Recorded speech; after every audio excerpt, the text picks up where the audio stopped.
어려운 말로 타자화라는 말이 있습니다. 누군가를 공감하는 것이 아니라 나와 무관하게 선을 긋고 비인격적인 대상으로 관찰하는 것을 뜻합니다. 우리는 성경을 볼 때 타자화의 시선으로 바라보죠.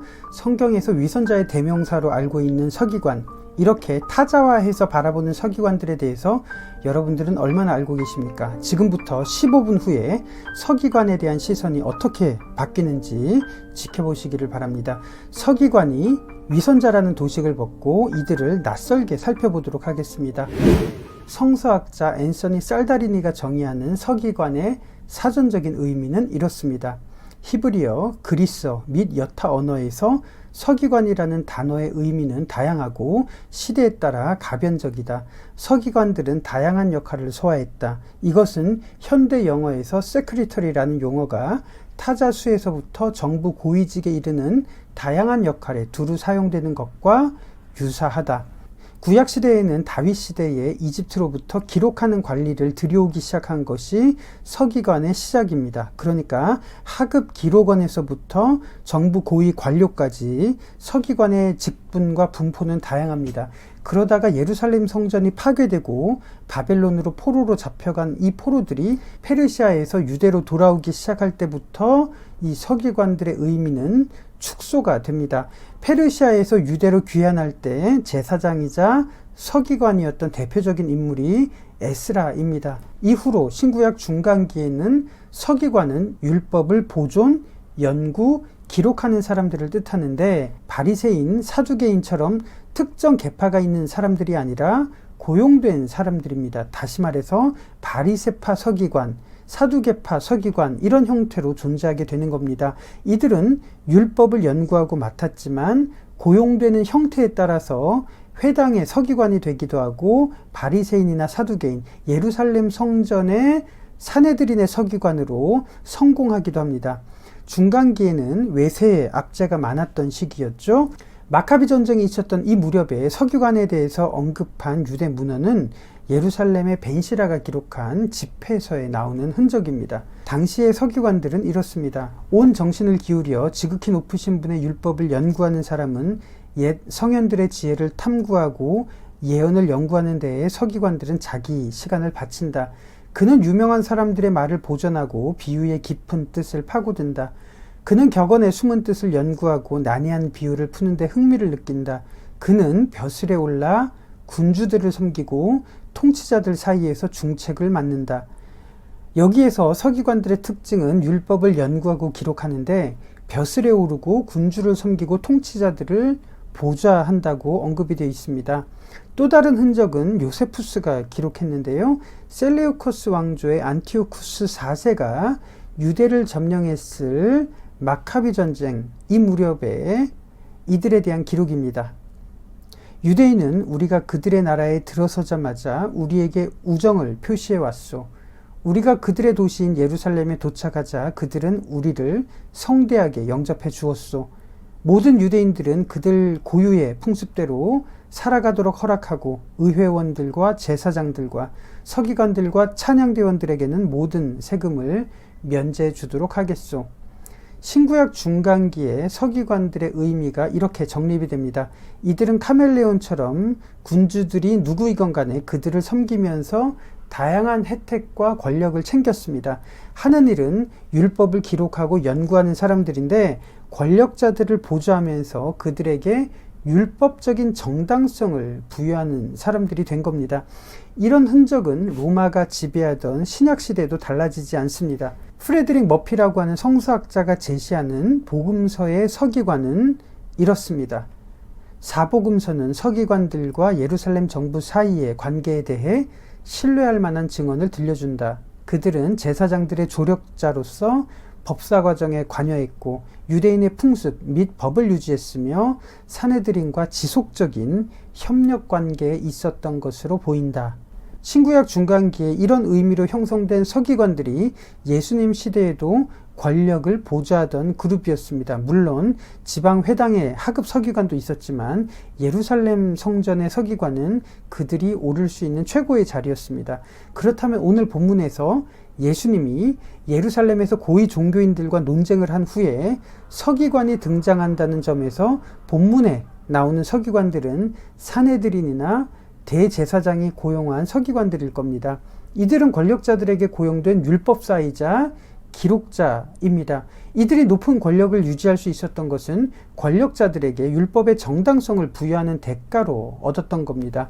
이런 점에서 오늘 본문에 등장하는 서기관은 우리에게 시사하는 바가 참 많습니다. 유대인들은 율법을 준수하던 사람들이었습니다. 좀 더 알기 쉽게 십계명을 지키는 사람들이라면 이런 거죠. 구체적으로 어떻게 행동하는 것이 십계명의 1계명을 실천하는 것이냐라고 묻는다면 여러 조항들이 있을 겁니다. 따라서 유대 종교인들은 구체적으로 하라, 하지 말라라고 명하는 613가지의 목록을 만들어서 사람들에게 지키게 했습니다. 그래서 가장 경건한 영역에 종교인들이 있었고요. 그 밖에는 일반 유대인들이, 그 밖에는 죄인과 빈자들과 병자들이, 그리고 가장 바깥 영역에는 이방인들이 있었다고 생각했습니다. 이들은 결코 자신의 영역 외에 있는 사람들과는 상종도 식사도 하지 않았습니다. 왜냐하면 이런 것이 죄로부터 오염되기 때문에 이들과 구별되는 것이 경건을 유지하는 방법이라고 생각했습니다. 이런 종교인들의 관행을 정당화했던 사람들이 바로 서기관들입니다. 그러나 진심으로 구약의 율법을 연구했다면 순종이 제사보다 낫고 하나님은 제사보다 인애와 정의를 원하신다는 것을 정말 모를 리가 있었을까요? 이것을 평소에 갈등하던 서기관들이라면 예수님께 어떤 질문을 하게 될지 마가가 우리에게 이 맥락을 보여주는 겁니다. 무엇이 첫째 되는 계명일까요? 유대 종교인들이라면 613가지를 읊어댔겠지만 예수님은 이렇게 말씀하십니다. 하나님을 사랑하고 이웃을 사랑하는 것이 가장 큰 계명이라고 대답을 하십니다. 그래서 이 서기관은 33절에서 이렇게 말을 하는 거죠. 또 마음을 다하고 지혜를 다하고 힘을 다하여 하나님을 사랑하는 것과 또 이웃을 자기 자신과 같이 사랑하는 것이 전체로 드리는 모든 번제물과 기타 제물보다 나으니이다. 이렇게 대답을 합니다. 그래서 예수님은 이 서기관에게 내가 하나님 나라에서 멀지 않다고 선언하신 겁니다. 이 서기관의 양심이 깨어나는 순간입니다.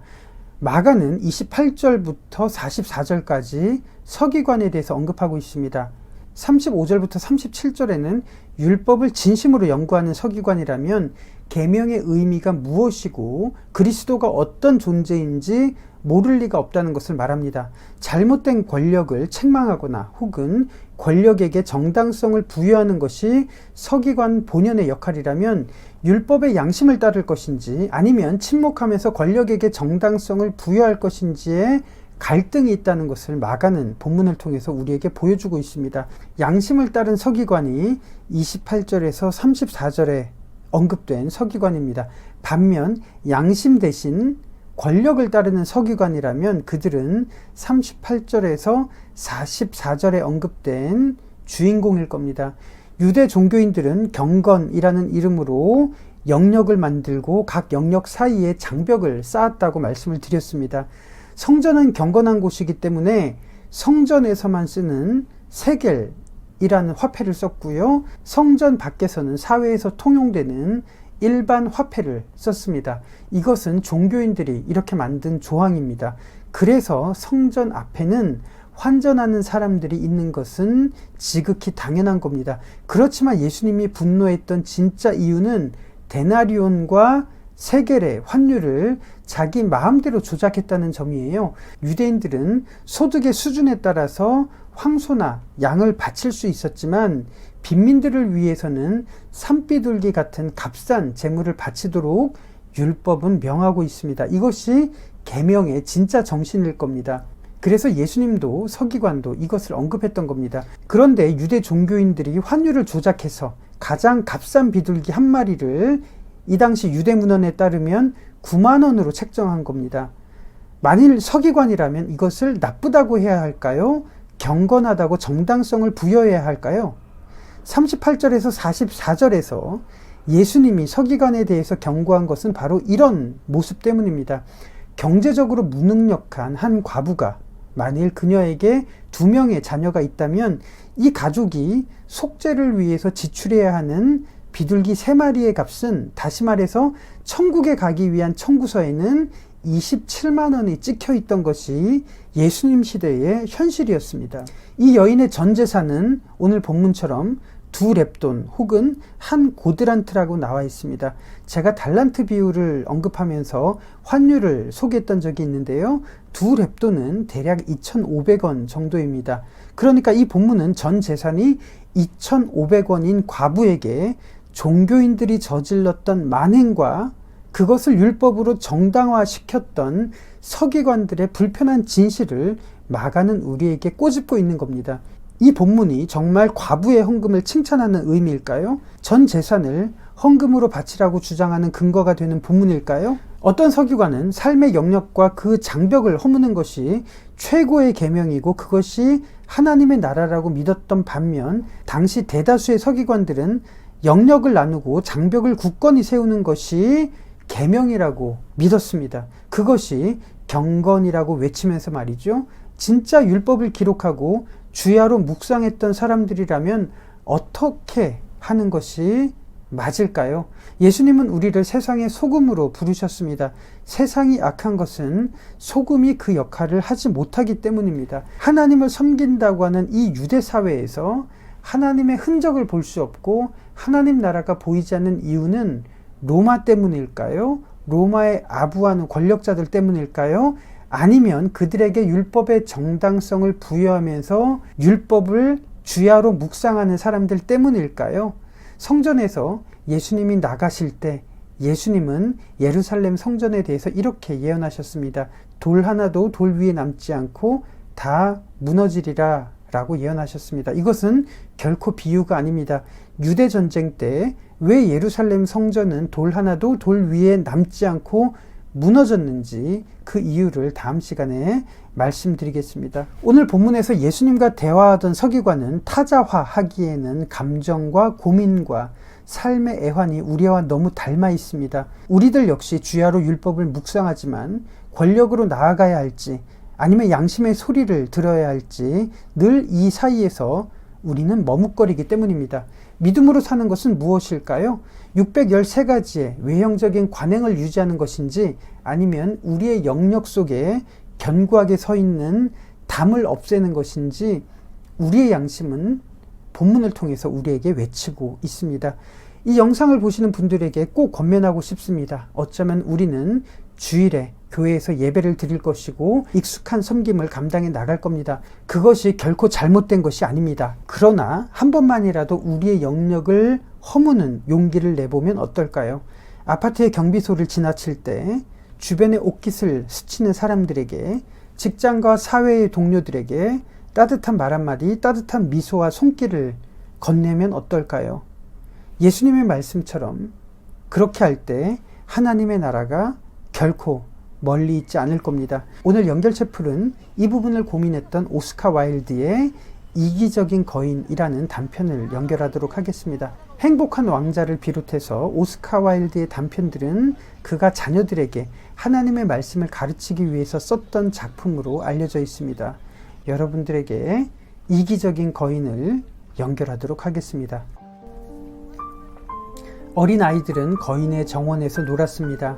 아이들이 그곳에서 놀 때는 꽃도 나무도 새들도 풍성했습니다.